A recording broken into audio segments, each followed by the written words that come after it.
ఎంత ఆగస్ట్ ఎన్ని రోజులు ఉంది ఇంకా 6 months ఎన్ని రోజులు 42 నెలల్లో ఇప్పుడు 6 లక్షలు తీసుకుంటా నేను ఆగస్ట్ చెక్ సెప్టెంబర్ 10వ తారీఖు వస్తుంది ఎప్పుడు సెప్టెంబర్ 10వ తారీఖు ఒకవేళ పొరపాటున నా చెక్ 10 లక్షలకి ఒక్క పైసా తక్కువైనా సెప్టెంబర్ 11వ తారీఖు నేను మెసేజ్ బంద్ చేస్తాను ప్రామిస్ టేక్ మై ఛాలెంజ్ బంద్ చేస్తా అంటే నీకేం లాభం లేదు నేను బంద్ చేస్తే నా 6.5 లక్షల చెక్ నీకు ట్రాన్స్ఫర్ చేసి నేను బంద్ చేస్తా ఇది వీడియో తీసుకొని నిలబడేస్తున్నా ఇంత గట్టిగా ఎందుకు చెప్తున్నా అంటే I know about this business ఏం చేస్తే ఏమైతే నాకు బాగా తెలుసు 42 నెలలుగా నేను పిల్లర్లు నిర్మించిన ఇప్పుడు పిల్లర్లకు పెట్టేంత టైం మీద పట్టదు లాస్ట్ మంత్ నా చెక్ 5 లక్షలు ఈ మంత్ 1,60,000 పెరిగింది ఈ మంత్ అవునా కదా ఆగస్టుకు 10 లక్షలు వస్తాయా రావని తిరుమలరావు సార్ అడిగారు అర్థమైనా అంటే మాకు ఆల్రెడీ ఉన్నాయని అడిగారు నేను ఈ బిజినెస్ ఎట్లా తీసుకున్నా అంటే మా ఎంఎస్ఆర్ గారు దీన్ని ఒక యజ్ఞం చేసినట్టు చేయాలి సార్ పవిత్రమైనటువంటి యుద్ధం చేసినట్టు చేయాలంటే అట్లే మొదలుపెట్టాను నాకు చిన్న పెద్ద ముసలి ముతక ఎవరు చేయలేదు నేను కింద కూర్చొని కూడా ప్లాన్ చెప్పండి నాకు 6 లక్షలు వచ్చింది కాబట్టి మిగిలిపోయారు ఏం లేదు సార్ అది చాలా చిన్న లైఫ్ చెప్పిన కదా తినడానికి తినలేనటువంటి పొజిషన్ నుంచి ఇక్కడ దాకా వచ్చిన 1,21 లక్షలు నేను చచ్చిపోయిన రోజులు కూడా సంపాదించలేను బయట ఒళ్ళు దగ్గర పెట్టుకొని చాలా ఏమంటారు రక్తం మొత్తం చెమటగా మార్చి పని చేస్తున్నా పొద్దున విజయవాడ మీటింగ్ మళ్ళీ నెక్స్ట్ కొత్తపేట మీటింగ్ రేపు పొద్దున నెల్లూరు మధ్యాహ్నం కావాలి నా టీం బయట టీం సంబంధం లేకుండా మొత్తుకున్నా ఇట్లా కష్టపడుకొని పైసలు లేకపోతే దేవుడు కూడా పాపిస్తాడు అయితే నేను ఖురాన్ చదవలే గీత చదవలే బైబిల్ చదవలే కానీ అన్నిట్లో ఏం చెప్పుకుంటారు నాకు తెలిసి క్యాజీ ఏం చెప్పుకుంటారు మంచి చేయమని కదా జనాలకు మంచి చేయమని కదా మనం ఏం చేస్తున్నాం ఇక్కడ ఖురాన్ గీత బైబిల్ చదివి ఏం చేయాలి పాటిస్తే అయిపోతుంది చదివేటోడు గొప్పడా పాటిస్తాడు గొప్పడా నేను పాటించడంలో బిజీగా ఉన్నా నేను మా ఎంఎస్ఆర్ గారు మీరు కూడా నేను చదవద్దని ఎవరు చెప్పను భగవంతుని ఒక వీక్ పాయింట్ చేసి పడేసారు సార్ అటు చేయదు దేవుడు కొడతాడు అటు చేయదు దేవుడు కొట్టాడు మనిషికి సేవ చేయి చచ్చిపోయిన దాకా సేవ చేయి భగవంతుడి దగ్గర దండం పెడతాడు దేవుడా నేను ఒక పని మొదలు పెట్టినా నా కళ్ళకు మాత్రం ఇది చాలా బాగుంది 10 మందికి హెల్ప్ చేస్తుంది నేను పడిపోయినప్పుడు నేను లేవనికి నాకు ధైర్యం నాకు లక్షిస్తాడు చేయవా లక్ష రాసిస్తాడు విగ్రహానికి కూర్చొని నేను అడుగుతా ఉన్నాడు ఎవరైనా చెప్పు కావాలా క్యాష్ తీసుకుంటా దేవుడు పైసలు ఇస్తే అడదా ఇస్తాడా సార్ ఓ 10 ఎకరాల పొలం ఇచ్చాడు మన తాత 10 ఎకరాల పొలం ఉంది ఓ 4 బోర్లు నిండా వస్తున్నాయి 4 బోర్లు వస్తున్నాయి పొలం మీద కూర్చొని మిర్చి పంట పత్తి పంట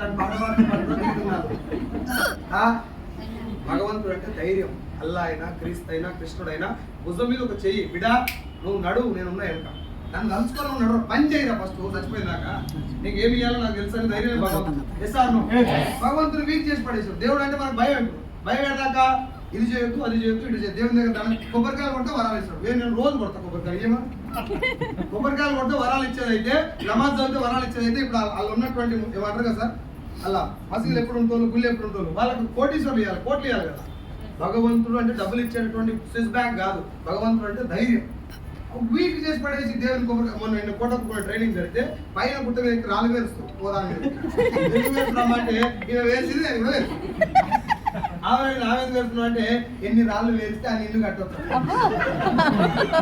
నేనేం చేస్తా అంటే జేసీ తీసుకొని గుండె వేస్తాను భగవంతుని అట్లా చేయకండి భగవంతుడు ధైర్యం నాకు నేను ఈ ముఖంతో ఉన్న దేవుడు అని నేను ఎప్పుడు చెప్పాను నేను మసీదు పోయినా చర్చ్ పోయినా గుడికి పోయినా అన్నిటికి వెళ్తున్నాను నేను ఏ దానికి వెళ్ళలేదు కానీ నా పాయింట్ ఏంటంటే మనిషి తలుచుకుంటే భగవంతుడి కంటే ఎక్కువ చేసి సార్ రామాంజనేయ యుద్ధం సినిమా చూసారా ఒకవేళ మీకు ఈ విషయం అర్థం కావాలి అసలు భగవంతుడి కంటే భక్తులే గొప్పడని చెప్తున్నాను ఆంజనేయ స్వామికి శ్రీరాముకి యుద్ధం జరుగుతుంది నేను జై శ్రీరామ్ అంట నువ్వు బాణాలు వేయండి ఆయన బాణం వేస్తాడు ఈయన జై శ్రీరామ్ అని తపస్సు చేస్తాడు అంతే జై శ్రీరామ్ అనే పదాలే బాణం లేకపోయి ఆయన నడుపుతుంది అంత పవర్ ఉంటుంది భక్తుడికి సో మనిషి is more powerful than God ఇది నువ్వు నమ్మకపోతే దేవుడు నాకు రాత మంచిగా రాయలే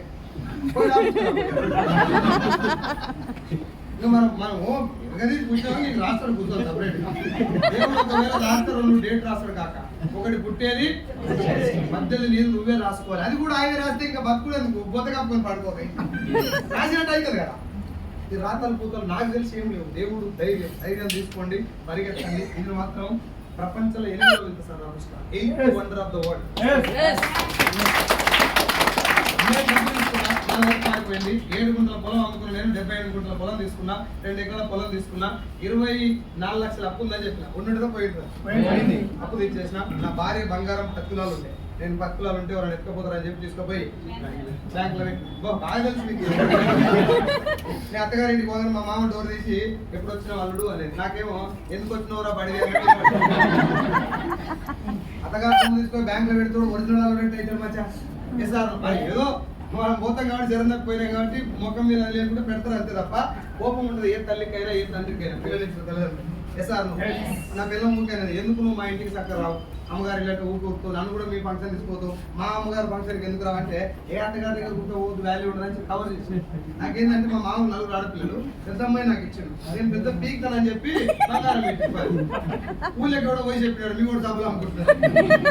మా మామ కాలేదు నా మీద నామోషున్నది, నేను మా మామకి ఇలా గెలిచినాకనే పోవాలని చెప్పి మా నాన్న 7 గుంటల పొలం నా కోసం అమ్మి ఇబ్బందులో ఉన్నాడు, ఆయన నా మీద అనుమానం ఉంది. మా మామ ఆ పిల్లల నుంచి ఏం తీసి పాటు చేసినాడు ఆయన బాధలు. వీళ్ళిద్దరికి ఒకటే సొల్యూషన్ ఏం చేయాలంటే భూమి కొనాలి, మన ఆయన హ్యాపీ.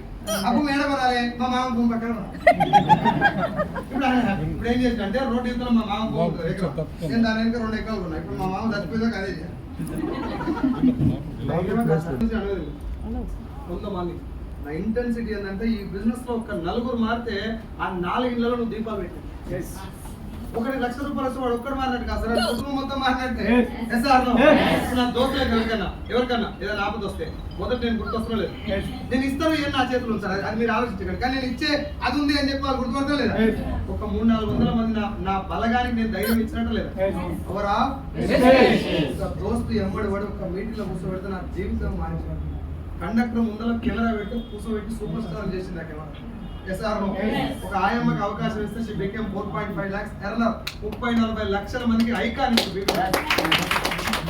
మహమ్మద్. మీకు అందరూ తెలుసు ముస్లిం సోదరులు చాలా మంది ఉన్నారు. ముస్లిమ్స్ ఎన్ని కండిషన్స్ ఉంటాయి, ఎంత రెస్ట్రిక్షన్స్ ఉంటాయి. ఇంట్లో పొద్దుగాల 6 గంటలకు బయటికి వెళ్తే నైట్ 1 గంటకు పోయి బీబీ మేడం మేమందరం ఆమెను చూసి నిలబడ్డాం. అవి చెప్పేది సార్ నాకు ఎవరు లేదు సార్, నాకు నా భర్త పంచర్లు వేసుకుంటాడు, నాకు ఒకటే కూతురు, నా కూతురు మ్యారేజ్ చేయాలంటే నేనే కష్టపడాలి. మా వాళ్ళు అందరూ చెప్తారు నువ్వు ఇంటికానే ఉండి బయటకు వెళ్ళొద్దు, ముస్లిం తాడు తిరుగుదని. ఎవరు రూపాయి అయ్యారు సార్, నాకు నేనే కష్టపడాలి. నిలబడితే 30-40 లక్షల మంది జనాలందరికీ ఇప్పుడు youth icon madam, icon madam బీబీ మేడం. 2వ క్లాస్ చదువుకున్న మేడం 4.5 లక్షలు తీసుకున్నది ఆయమ్మ. నా టీంలో 16 మంది 1 లక్ష పైన తీసుకున్నారు. అందులో గాయత్రి మేడం అని స్టిచ్చింగ్ చేసుకుంటుంది ఇంట్లో. నేను వాళ్ళ ఇంటికి పోయి ప్లాన్ చెప్పినప్పుడు ఇట్లా చేయి పెడితే గోడలు మొత్తం అంతే, ఈ కూడా ఇంటే మంచిగా ఉంటుంది రూమ్. 600 రూపాయలు రేటు. 600 రూపాయలు కడతాను కూడా 3-4 నెలలకు ఒకసారి కట్టినట్టు వాడు. వాళ్ళ ఆయన వేరే వాళ్ళ దగ్గర కార్ డ్రైవర్. ఈ మేడం 2 పిల్లలు చిన్నప్పుడే కళ్యాణం చచ్చిపోయారు. పెద్దగా అయిన తర్వాత వాళ్ళ ఫ్యామిలీకి మొత్తానికి ఎవరు లేక అనాథ లేక పెళ్లి చేసుకుంటారు. అత్తమామ కూడా పెద్ద దృష్టిలో కాదు, చాలా ఇబ్బందులు ఉన్నప్పుడు వెస్టీజ్ ద్వారా పోతే నిలబడదు మేడం. ఏదో 20,000 తీసుకుంటాను నేను అనుకున్నా, దానికోసం తీసుకొచ్చాం 1,70,000 పర్ మంత్.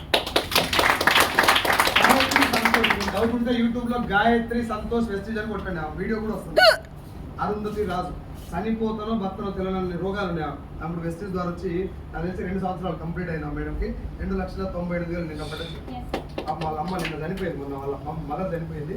కానీ వాళ్ళ మదర్ ఇలా సక్సెస్ మొత్తం చూసి కారు కొన్నారు, పిల్లలు మంచిగా చదివించుకుంటారు, ఇవన్నీ చూసినాక చనిపోయింది వాళ్ళ అమ్మ. అదే సార్ ఎంత పవర్ఫుల్ బిజినెస్ ఇది అంటే, నాకు జస్ట్ లైక్ బిజినెస్ మీరు జాయిన్ కానీ పోయి పైసలు వస్తాయి అట్లా లేదు సార్. ఇది ఒక యజ్ఞం చేస్తున్నాడు. నన్ను మధ్యాహ్నం లంచ్ చేద్దాన్ని ఎవరు చెప్పలేదు, కానీ లంచ్ చేయకుండా మాట్లాడితే ఇంకొంచెం అది అనిపిస్తుంది. నా ద్వారా 16 మంది 1 లక్ష తీసుకున్నారు. వాళ్ళ 16 మందిలో 16 మంది కారు కొన్నారు. నా కారుతో కలిసి 17 కార్లు. ఇప్పుడు చెప్పండి, నాకు డబ్బు రావడం గొప్ప విషయమా, నా అప్పు తీరడం గొప్ప విషయమా? మన ద్వారా మీ లెక్కన వచ్చి నా మాట మీద నిలబడి 16 మందికి 1 లక్ష రావడం గొప్ప విషయం. నేను 99,000 వచ్చిన కూడా చెప్తున్నాను, 16 మంది 1 లక్ష పైన వచ్చిన గురించే చెప్తున్నా. నా టీంలో వాళ్ళ డబ్బు ఇప్పేయడం గొప్ప విషయం, నాకు డబ్బు రావడం గొప్ప విషయం. అన్నింటినీ మించిన ఇంకో గొప్ప విషయం ఉండేది. ఇందాక ఏం చెప్పినా సేవ చేయాలి, సమాజానికి ఏమైనా చేయాలి, చెప్పుడు కాదు చెయ్యాలి. సార్ నా చెక్కు 6,60,000. ఇలా 2% ఎంత అవుతుంది? 13,200. ఇప్పుడు 6,60,000 సంపాదించి నేను 2% డొనేట్ చేయలేదు, దానం చేయలేదు. 16 నెలల కింద ఎంఎస్ఆర్ గారు ఒక మీటింగ్ లో మాట్లాడుతూ, సైదుల్ సార్ నీ కాళ్ళు 2 బలంగా ఉంటే నువ్వు పెద్ద గొప్ప నువ్వేం కాదు, కాళ్ళు లేను అని నడిపించుకోపో లేకపోతే ఎత్తుకోపో, అప్పుడు నీ కాళ్ళకి అర్థం. నీ 2 చేతులు బలంగా ఉన్నాయని ఇట్లా అనుకుని నిమ్మకాయలు విసుకునే వాళ్ళు ఏం ఉపయోగం లేదు. చేతులు లేను అంటే అన్నం తినబెట్టు, నీ చేతులకు అర్థం ఉంది. నీ కళ్ళు బాగున్నాయని చెప్పి ఊరికే స్టైల్ కళ్ళద్దాలు పెట్టకు, కళ్ళు లేనానికి దారి చూపెట్టు, నీ కళ్ళకి అర్థం ఉంది. నీ దగ్గర లక్షలు ఉన్నాయి, కోట్లు ఉన్నాయని చెప్పి మురిసే బదులు 10,000 ఎవరికైనా దానం చేయి, నీ డబ్బు పవిత్రమైంది. నీ దగ్గర 2 బిర్యానీ ప్యాకెట్లు ఉన్నాయి, ఒకటి ఇంకోటికి, ఒకటి ఇంకోటి ఫోన్కి ఒకటి వేరే వాళ్ళకి ఇచ్చి నువ్వు ఇంకోటి తింటే దానికి అర్థం ఉన్నట్టు. రెండు వేరే వాళ్ళకి ఇచ్చి నువ్వు నీళ్ళు ఆగి పడుకుంటే ఇంకా నీ జీవితానికి అర్థం ఉంటుందని ఎంఎస్ఆర్ చెప్పేది. బలవంతుని బలం ఎప్పుడు బలహీనుని పక్కన ఉండాలి. బలవంతుని యొక్క బలం ఎప్పుడు బలహీనునికి అండగా ఉండాలి. ఈ మాట నాకు చాలా దిగిపోయింది సార్. పేదరికం ఉన్న నేను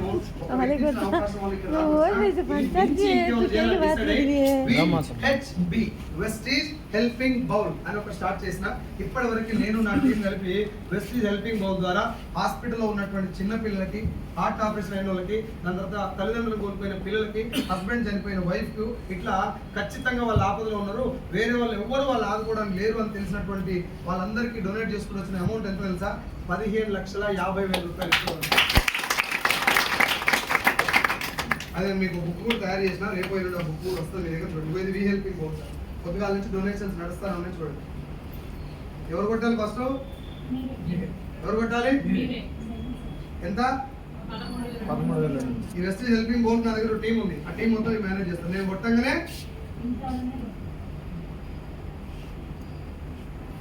మంచి పనే కాదు. ఇప్పుడు చెప్పండి, ఎస్టీలో నాకు డబ్బు రావడం గొప్ప విషయమా, నా టీం రావడం గొప్ప విషయమా? మేమందరం కలిసి ఎంఎస్ఆర్ గారు చూపించిన బాటలో నడవడం వల్ల కొంతమంది బయట ఉండి డబ్బు కోసం బాధపడుతూ హెల్ప్ చేయడం అన్నిటికంటే గొప్ప విషయం. హెల్ప్ చేయడం గొప్ప విషయం. జీవితానికి ఎంతో కొంత అర్థం ఉన్నట్టు లేదు. నీకు ఆరోగ్యం వచ్చే, ఆనందం వచ్చే, దాని తర్వాత ఇప్పుడు నేను వస్తుంటే మీరు అందరూ తప్పట్టు కొట్టారు అంటే ఇప్పుడు రాలే అట్లా ఎప్పుడు వచ్చినా క్లాస్ కొడతారు. అది రెస్పెక్ట్ వచ్చినట్టు లేదు. సెల్ఫీ దిగుతారు నాతోటి, బర్రెలు కాసుకునేది ఒక నాతోటి కూడా సెల్ఫీ దిగుతారు. అంటే పవర్ నాదా వెస్ట్ చేస్తారు. మీకు అందరికి అదే రిక్వెస్ట్ చేస్తాను, కీప్ ఆల్వేస్ స్మైల్. ఇలాంటి ఒక బిజినెస్ పట్టుకోండి, ప్రాణం మొత్తం పెట్టుకోండి. లైఫ్ మారకపోతే నాకు డల్ల పట్టుకుంటాను.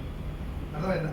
నాకు వెస్టేజ్ తప్ప ఇంకో ధ్యాస లేదు. నిన్న లేదు మొన్న నా 10th క్లాస్ ఫ్రెండ్స్ 20 సంవత్సరాల 2004-05 బ్యాచ్ నేను. వాళ్ళందరూ కలిసి మనం మా టీచర్లు అందరం పిలిపించుకొని గెట్ టుగెదర్ పెట్టుకున్నారు. ఏం చేయాలి గెట్ టుగెదర్? ఫోటోలు పెట్టారు, చేపలు, మటన్, చికెన్ పెట్టి ఊరించుకుంటాను. నేను నాకు ఆ మీటింగ్ జరిగింది. ఆ మీటింగ్ నేను రావటం వల్ల ఒక 4గురికి న్యాయం జరుగుతుంది. గెట్ టుగెదర్ ఏముంది సార్? అయిపోయా, నువ్వు చదువుకున్న చదువు అయిపోయా. గెట్ టుగెదర్ చేసినావా? తలా ఓ 10,000 జమ వేసుకొని స్కూల్ డొనేట్ చేయరు. చదివిన స్కూల్ బెంచీలు ఇప్పి, పుస్తకాలు ఇప్పి, నువ్వు బీక్కొని తింటే వచ్చి పడేది. ఇది గెట్ టుగెదర్ నాకు అర్థం కాదు. కావాలని తప్పట్లా నేను దానికంటే ఇంపార్టెన్స్ పెట్టుకున్నా. ఈ రోజు కాదు, నేను పెళ్ళిళ్ళు, దినాలు, దావతులు, మూడొద్దులు, సావులకు కూడా వెళ్ళాను. మా ఇంట్లో ఏదైనా ప్రాబ్లం అయినా నా లైఫ్ మారితే 4గురికి ధైర్యం వస్తుందని చెప్పి నేను నిలబడ్డాను. మీకు కూడా అదే చెప్తున్నా, ఒక రోజు కూడా రాదు సార్. పవన్ కళ్యాణ్ చిరంజీవి లేక ఓడిపోయిన పార్టీ తీసేస్తే ఈ పార్టీకి డిప్యూటీ సీఎం ఉండేటోడు కాదు. ఓడిపోయిన పవన్ కళ్యాణ్ అయిపోయింది. నేను ఓడిపోయిండు, అన్నీ గెలవాలని నిర్ణయించుకుంటే ప్రధానమంత్రి పీఠంలో ఎవరు కూర్చోవాలని కూడా డిసైడ్ చేసి కింగ్ మేకర్ స్థానం ఇచ్చారు జనాలు. నేను కూడా బిజినెస్ నన్ను మొక్క మీద ఏం చెప్పారు? సభలు అనుకుంటా అవరా ఇంత బతికి సభలు చేస్తున్నారు. అవన్నీ పక్క పెట్టి నా పిల్లలు కూడా నమ్మలేదు నన్ను స్టార్ట్. ఇప్పుడు నా పిల్లలు ఏమంటుంది తెలుసా? జర ముందే బిజినెస్ జాబ్ వదిలేస్తే అయిపోయేదని.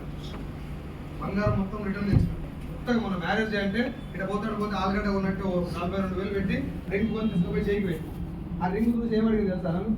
ఇది ఒరిజినల్ అయినా అన్న మన బతుక అదే అది 3 దస్తీ లేదని కోటి వస్తాం.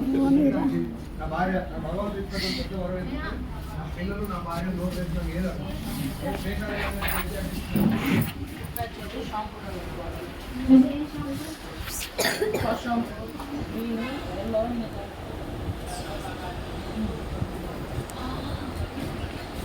Janina.